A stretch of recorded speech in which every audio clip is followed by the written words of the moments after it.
Assalamualaikum warahmatullahi wabarakatuh.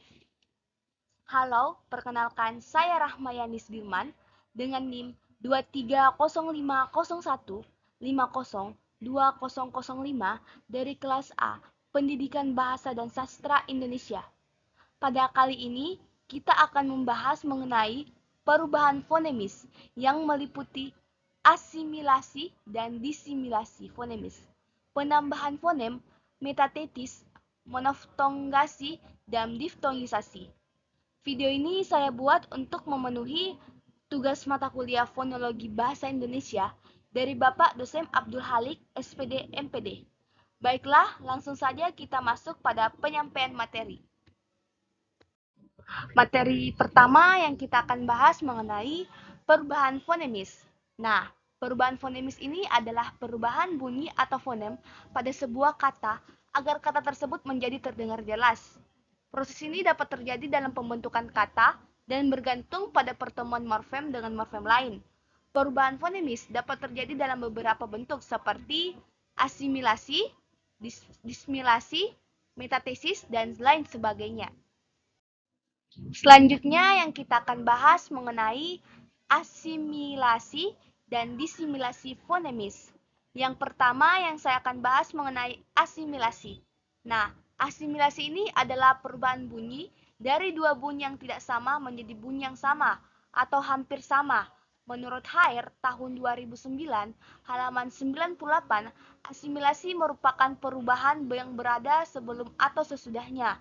Kalau arah pengaruh itu ke depan disebut asimilasi progresif dan arah ke belakang asimilasi regresif.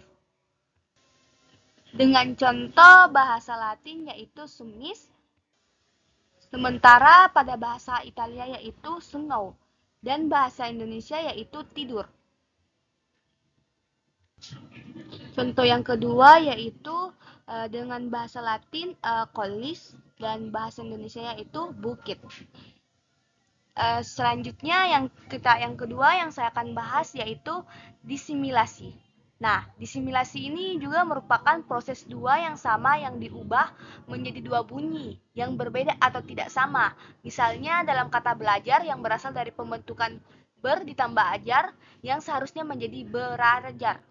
Namun di sini bunyi R pertama disimilasikan dengan bunyi L sehingga menjadi belajar.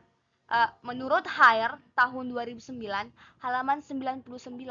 Dengan contohnya yang lain dalam bahasa Sanskerta, kata sarjana proses disimilasi juga terjadi dalam bahasa Arab yaitu afsah yang menjadi absah dalam bahasa Indonesia. Selanjutnya yang saya akan bahas mengenai penambahan fonem. Nah, penambahan fonem ini adalah pada suatu kata umumnya berupa penambahan fonem bunyi lokal. Penambahan ini dilakukan untuk kelancaran vokal atau pada kelancaran ucapan. Contohnya dengan kata me ditambah nulis menjadi menulis, me ditambah baca menjadi membaca. Selanjutnya materi yang saya akan bahas yaitu ada dua, metatesis dan moftongisasi. Yang pertama yang saya akan bahas yaitu metatesis. Nah, metatesis ini adalah perubahan urutan bunyi fonemis pada suatu kata sehingga menjadi dua bentuk kata yang bersaing. Dalam bahasa Indonesia, kata-kata yang mengalami metatesis ini tidak banyak, hanya beberapa kata saja. Misalnya, selain jalur ada kata lajur, selain kolar ada kata koral, selain berantas ada bantetas. Sedangkan dalam bahasa Jawa ada kata wirawiri juga disebut kata riwariwi. Selanjutnya yang kedua yang saya akan bahas yaitu moftongisasi. Nah, moftongisasi itu perubahan dua bunyi vokal atau vokal rangkap diftong menjadi vokal tunggal monoftong. Contohnya pada kata ramai diucapkan rame. Pada kata petai diucapkan kata pete. Perubahan ini terjadi pada bunyi vokal rangkap ai ke vokal tunggal e. Penulisannya pun disesuaikan menjadi rame dan pt. Selanjutnya materi yang terakhir yang saya akan bahas yaitu diftongisasi. Nah, diftonisasi ini adalah perubahan bunyi vokal tunggal dalam artian itu monoftong menjadi dua bunyi vokal atau vokal rangkap diftom secara berurutan. Dengan contohnya kata anggota diucapkan menjadi anggauta. Dengan kata sentosa diucapkan dengan kata sentausa. Perubahan ini terjadi pada bunyi vokal tunggal O ke vokal rangkap AU.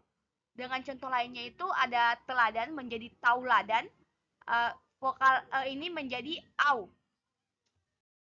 Itulah tadi materi yang sempat saya sampaikan mengenai perubahan fonemis yang meliputi asimilasi dan disimilasi fonemis, penambahan fonem metatesis, moftonisasi, dan diftonisasi. Kurang dan lebih mohon dimaafkan. Semoga apa yang saya sampaikan dapat bermanfaat bagi kita semua. Wassalamualaikum warahmatullahi wabarakatuh.